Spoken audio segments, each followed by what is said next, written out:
Hey, what's up, everybody? I want to welcome you to another episode of the Dreamers Pro Daily Recap, where we give you a recap of all of the hot topics that we covered that day. You can catch them in their long format and also catch it fully streaming for free on Apple Podcasts.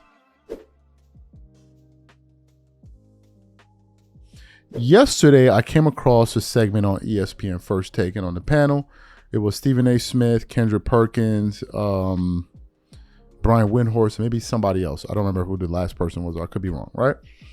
And inevitably, they were talking about what was going on with the Lakers.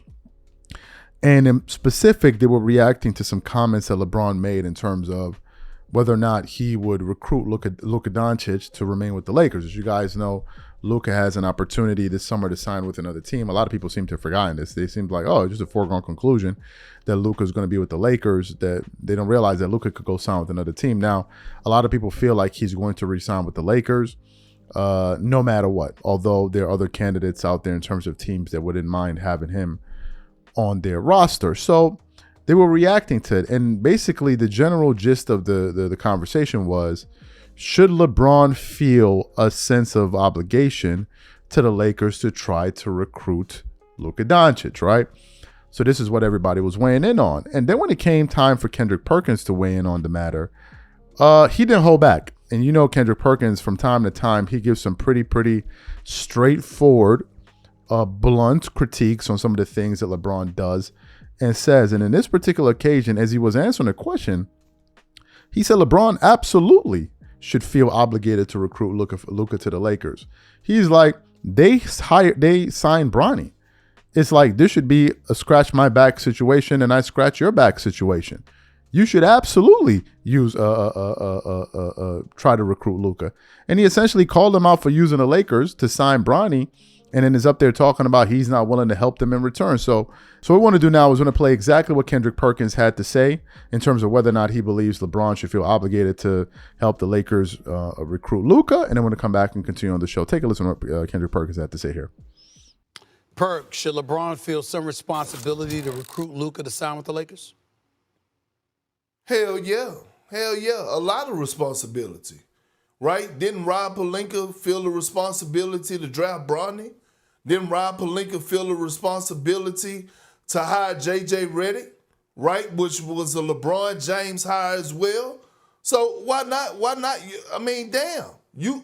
They scratched your back. You can't scratch theirs. And you're talking about Luka Doncic. And correct me if I'm wrong, Wendy, but hasn't LeBron been on record saying that Luka is the one player before he got to the Lakers that he would love to play with? Like, he loved Luka Doncic's game.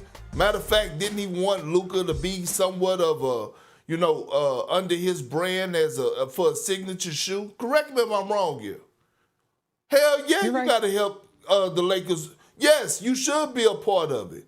The Lakers has done everything and more to please LeBron James. From firing Darvin Ham to trading away key pieces to get Russell Westbrook in. That didn't work. You shipped Russell Westbrook out. He became the scapegoat.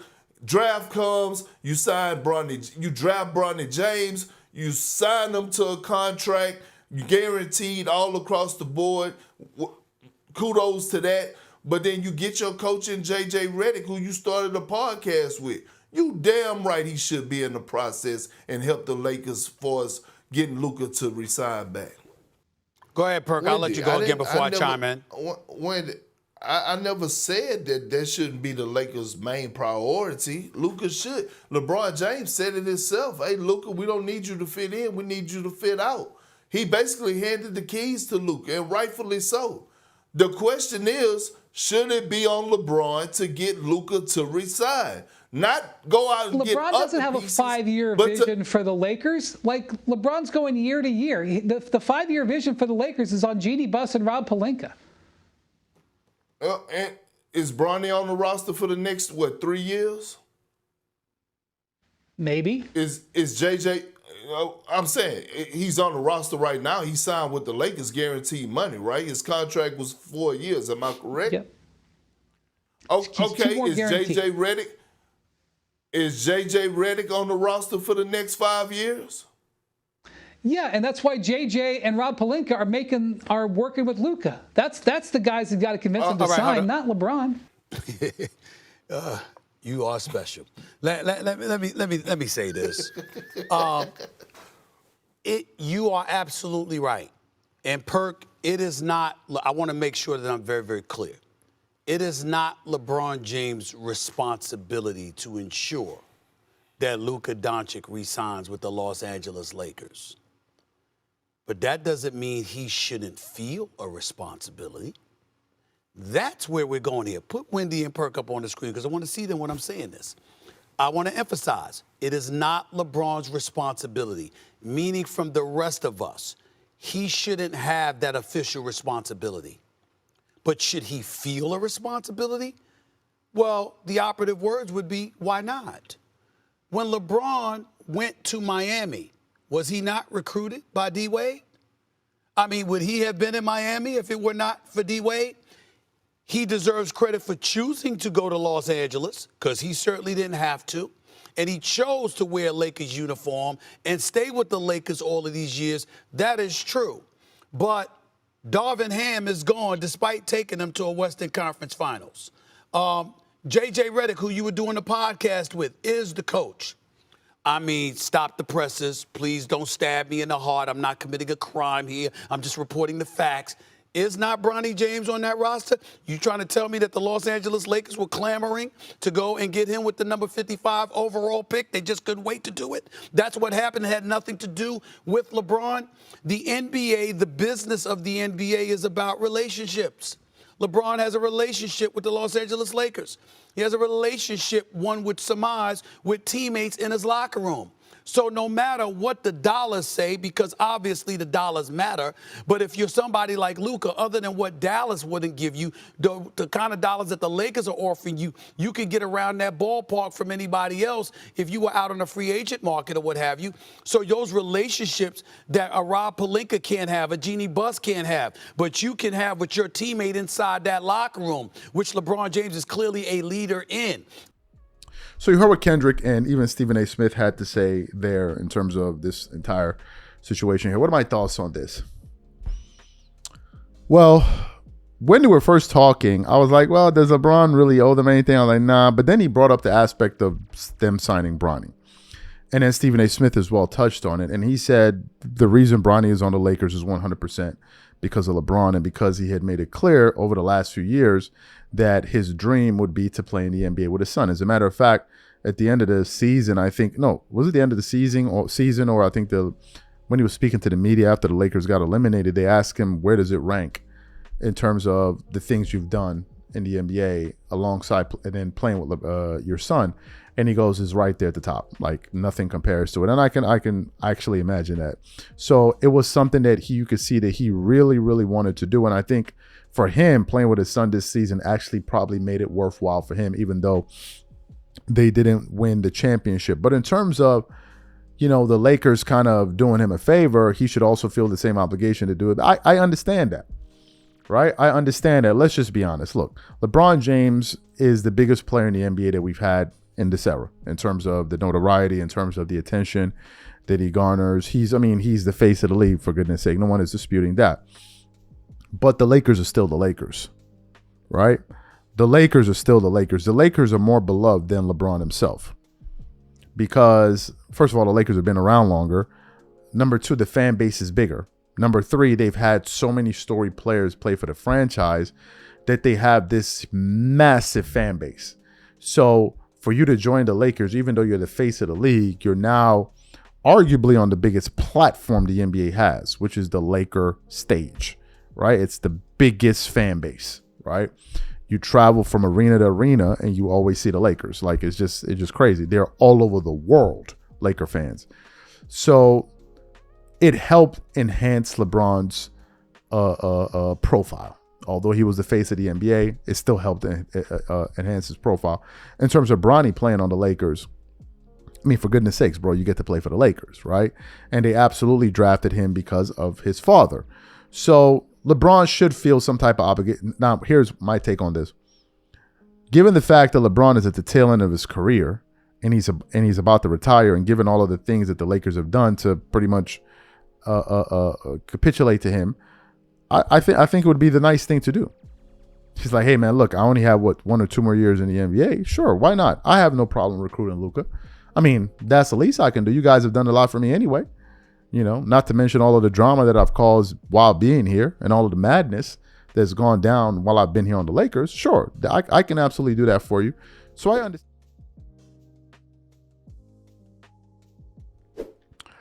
Nick Wright strikes again. He strikes again. Nick Wright was one of the people that told us, oh, you don't have anything to be worried about. The Lakers are going to be just fine. Brew. Well, you see, what I think is that everything will just be fine. I think LeBron and these guys are just kind of feeling the series out. It's like, yeah, but Nick, they're down 3-1. No, it's nothing to worry about. I still have the utmost confidence in LeBron and what LeBron can do. And I think he's going to deliver, bro. I just think he's going to deliver. And then the Lakers got eliminated in 5 games, right? And LeBron has this habit, and it's something I pointed out yesterday, and a lot of people know. Whenever he's not the center of attention, he always finds a way to put himself in the attention, put himself in the middle of it. Just like yesterday or day before yesterday when he put out that tweet that he won't be attending the Met Gala. I'm like, yo, bro, was this breaking news? Did this need to really, did you really need to publicize this? Right? And I got on him. Some people like, no, man, why you hating? I'm like, nah, come on, man. We didn't need to know that. Nobody cared. Right? Nobody, you could have just called the guy, called the guy and tell him, hey, I'm not coming. Why are you telling all of us out here? We don't really care about it, right? So this afternoon, I was going to the internet, and I came across a clip from Nick Wright's channel, What's Right with Nick Wright. And the following headline said, Nick Wright compares Nikola Jokic to LeBron as Nuggets shock SGA and the Thunder. And the moment I read that title, I said to myself, you have got to be joking. You have got to be joking. Once again, these guys are trying to find a way to inject LeBron James into the conversation. First of all, y'all know Nikola Jokic is he's just out there doing Nikola Jokic things. We spoke about it yesterday on the channel. Son had a 42 or 40 and 22 game just the other night. It was crazy stuff. He had 6 assists, although he had 7 turnovers. But nevertheless, he just been a monster, right? He delivered in a way that even I didn't expect him to deliver. And I said, man, looking at this Denver Nuggets team, they look like they might be primed to go to the NBA Finals. Like, they look damn good. Some people are like, nah, pump the brakes. And I'm like, I don't know. And he's been leading the way. See him in sideline, in the sideline, talking to the players and really, really, really leading the team, right?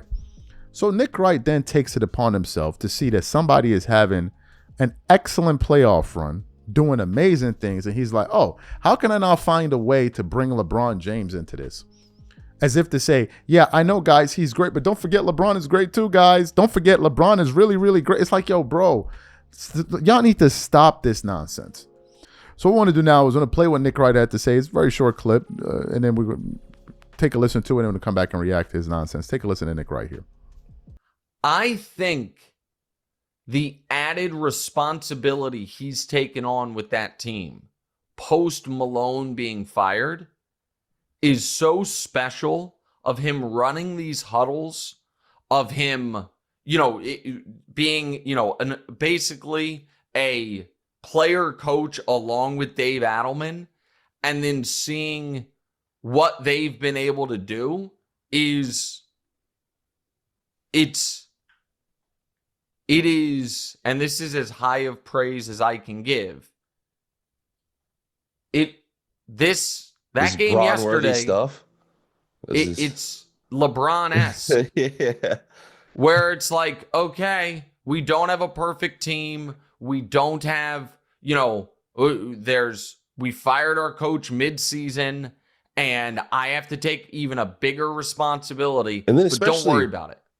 With Jokic's his character type and his personality, I think it's even bigger that he's doing what he's doing right now. Yes. Because LeBron is obviously different from Jokic, and I feel like he's more comfortable taking that role. Correct. And it feels like Joker would almost rather not, but it's like, okay, if this is what we need to do. And before we get to that game, one piece, if you were watching the very end of that game, that I found incredibly endearing and I really liked, and it might have been a big reason they won the game.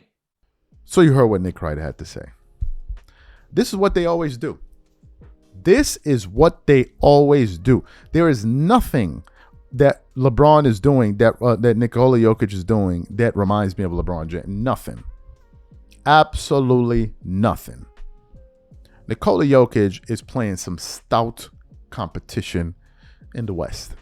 He had to go a 7-game series against a monster in the Clippers. Took him 7 games to beat them. Now they're playing the number 1 Oklahoma City team that had the best record in the NBA, the best defensive team in the NBA, has all of the leading, is number 1 in all of the leading categories for defense. They have arguably, most likely, the MVP of the season on their team. And he went into OKC and just delivered a bomb while playing alongside Russell Westbrook, the guy that nobody seems to be able to win with. He's finding a way to win with him. Where does that even remind you of what LeBron is doing? Like it's just another way to inject him into the conversation. It's like, oh, this guy is great, but don't forget LeBron is great too. It's like, no, let Nikola Jokic have his moment under the sun. The numbers he's putting up are not LeBron-esque. His numbers he's putting up are Nikola Jokic-esque. I never saw LeBron have a 40-point, 20-rebound game. I never saw it. Like, Nikola Jokic is playing out of his mind right now. Like, playing out of his mind. And is doing an exceptional job. Allow him to have his moment. Don't try to steal his sunshine and then bring LeBron James into the fold. Like, oh, well, don't forget about LeBron James, folks. I mean, LeBron is a hell of a player, guys. It's like, come on, let's stop.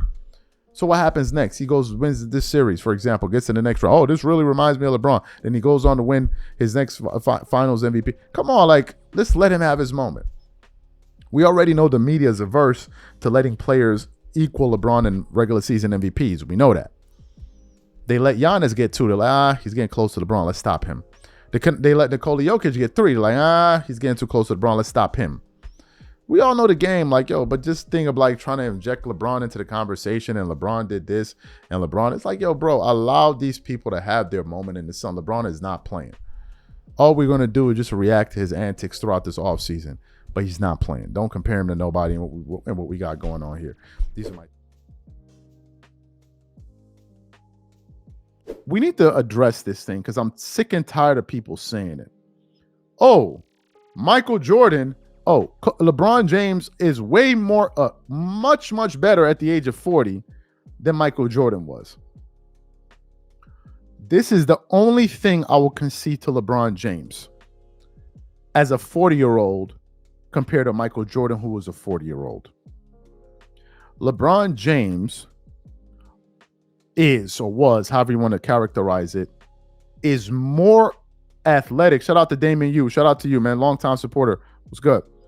LeBron James is clearly more athletic of a basketball player at 40 than Michael Jordan was at 40. It is clear. In terms of just raw athleticism, it's LeBron. LeBron also seems to have like a quicker first step in certain occasions, right? So LeBron is more athletic and he seems to have like a quicker step and all of that. But that's all I'm giving you. In terms of skill, you cannot compare the two players. And I'm going to tell you why. Jordan had lost a lot of his athleticism, but he was still able to go out there and score 40, 50 points on a given night. How is that possible? When you're not the athlete that you used to be.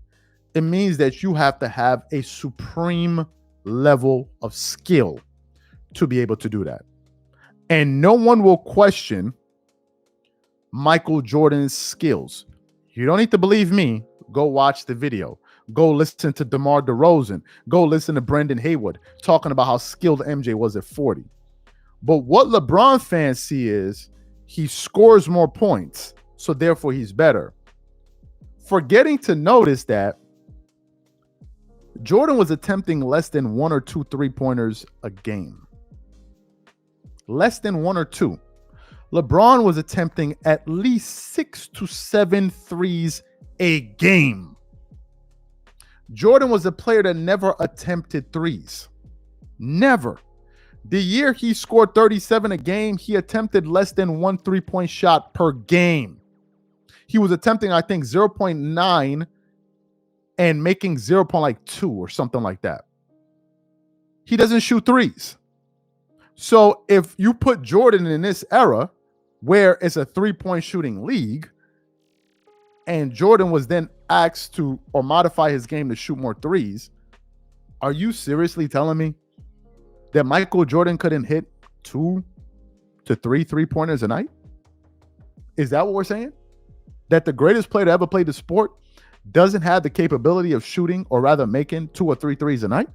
So if Jordan was making 2 or 3 threes a night, how much you think Jordan would be averaging in today's game? Jordan would probably be averaging around 27, 28 points per game at 40. At 40. While not playing with an Anthony Davis or a Luka Doncic. You see, these guys act like people are stupid. We saw Jordan play, bro. We know the league then. It's a different league today. These dudes, the last thing they have left now is LeBron being old and good at 40. What about when he was young? What about when he was young? What about for the first 15, 16 years? What you got for me? What you got for me? What about all of those years? What about when they was in their prime? What y'all got for me? Now y'all gonna make me turn it up like we doing a normal live. What y'all got for me? What y'all got for me? Y'all ain't got nothing. Y'all ain't got nothing. Nothing. Nothing. Absolutely nothing. Oh, you act like Michael Jordan before he won his titles, he wasn't playing in the NBA. Yes, he was playing in the NBA. And when he was playing in the NBA, he was regarded the greatest player to ever play the sport. Go ask Gilbert Arenas. He said it. He said it. You know, we're talking about the dude that came into the NBA that averaged 28 points as a rookie. We're talking about that dude. Now, what these goofy-ass Jordan haters won't tell you is that for the first 6 years of Michael Jordan's career, he didn't have one all-star teammate. That's what these twerking-ass, honey-slapping, booty-rubbing, credit card swiping, tip drill video liking LeBron fans won't tell you. I know the first, 6 seasons of Michael Jordan's career, he did not play with a single all-star. Pippen developed into an all-star in the 93 season, and the first year Pippen developed into an all-star, they won 3 championships in a row. What are we talking about? What are we talking about? What are we talking about? What are we talking about? What about that, Gil? What you got to say about that? Of course you ain't got nothing to say about that, because now we're talking about wins and losses. So you don't want to talk about wins and losses. You want to talk about stats. Nah, let's talk about wins and losses. Then we going to get the stats.